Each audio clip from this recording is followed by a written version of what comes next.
नमस्कार दोस्तों, आप सभी ने सुना होगा कि माता सीता एक थी, लेकिन अगर हम यह कहें कि सीता माता एक नहीं बल्कि दो थी, तो आपको कैसा लगेगा? आज हम आपको माता सीता की रहस्यमयी कथा सुनाने जा रहे हैं। आखिर अग्नि परीक्षा देने के पीछे क्या रहस्य है? रामायण की सीता को सभी जानते होंगे, लेकिन क्या आप जानते हैं कि कथाओं के अनुसार असली माता सीता को कोई अग्नि परीक्षा नहीं देनी पड़ी थी और न ही उन्हें वनवास जाना पड़ा था।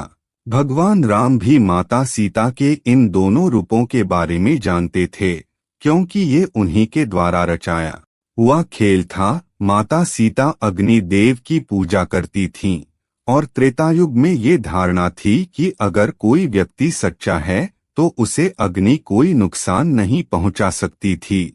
इसी वजह से असली माता सीता अग्नि देव की शरण में सुरक्षित हो गई थीं और सीता अपहरण से लेकर अग्नि परीक्षा तक के समय में माया की सीता ही थीं।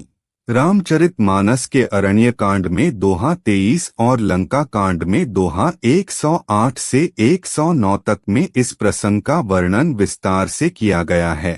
पद्म पुराण के अनुसार रामायण में एक नहीं बल्कि दो सीता थी, पहली असली और दूसरी माया की सीता। इसकी कथा के अनुसार एक बार लक्ष्मण जी जब कंदमूल फल लेने वन को गए हुए थे, तब प्रभु श्री राम ने माता सीता से कहा कि अब मैं नर लीला करूंगा और जब तक मैं राक्षसों का विनाश करूंगा तब तक आप अग्नि में निवास करें।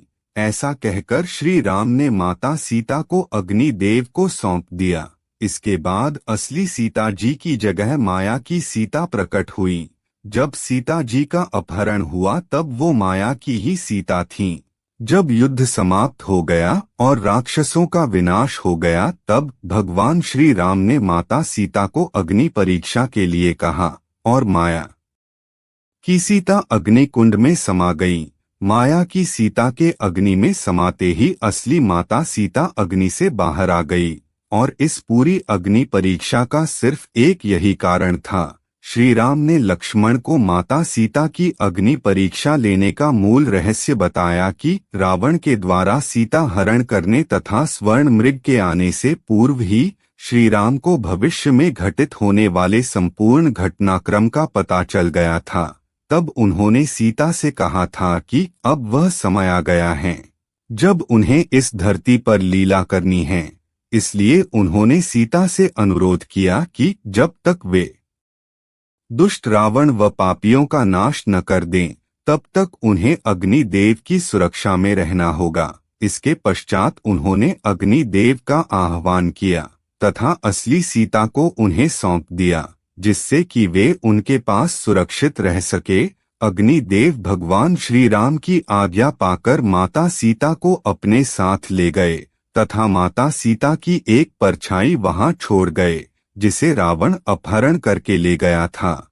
इसलिए उन्होंने लक्ष्मण को समझाया कि अब उन्हें अपनी असली सीता को अग्निदेव से वापस लेना होगा, क्योंकि उनका उद्देश्य रावण को खत्म करके समाप्त हो चुका है।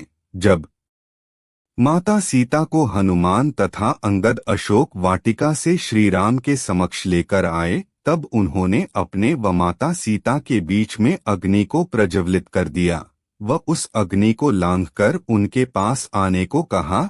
यह आदेश सुनकर माता सीता ने धधकती अग्नि में प्रवेश किया। जैसे ही माता सीता ने अग्नि में प्रवेश किया, वहां अग्निदेव असली सीता को लेकर प्रकट हो गए। माता सीता की परछाई उस अग्नि में समा गई तथा अग्निदेव असली सीता को लेकर श्री राम के समक्ष आ गए। तब अग्निदेव ने पुनः माता सीता को श्री राम को लौटा दिया था, जिसका उल्लेख रामायण में साफ अक्षरों में मिलता है।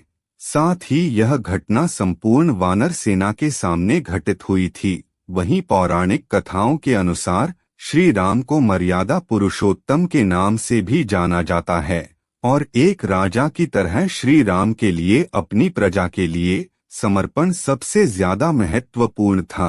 ऐसे में जब लंबे समय तक रावण की कैद में रहने के बाद माता सीता श्री राम के साथ अयोध्या लौटी, तब उनकी पवित्रता को लेकर समाज के एक वर्ग में संदेह होने लगा।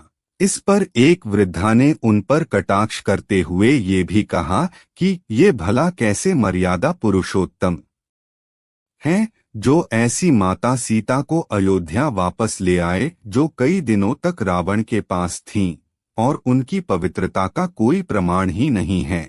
जब श्री राम को ये बात पता चली तो उन्होंने प्रजा के कल्याण के लिए माता सीता को अग्नि परीक्षा देकर अपनी पवित्रता को सिद्ध करने के लिए कहा। तब प्रभु श्री राम की बात सुनकर माता सीता अग्नि में समा गईं। दोस्तों, यह कथा आपको कैसी लगी?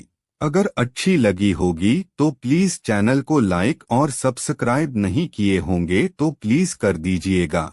हम आपके लिए इसी प्रकार के नए नए वीडियो लाते रहेंगे। तो दोस्तों, मिलते हैं अगले नए वीडियो में। तब तक के लिए जय हिंद, वंदे मातरम।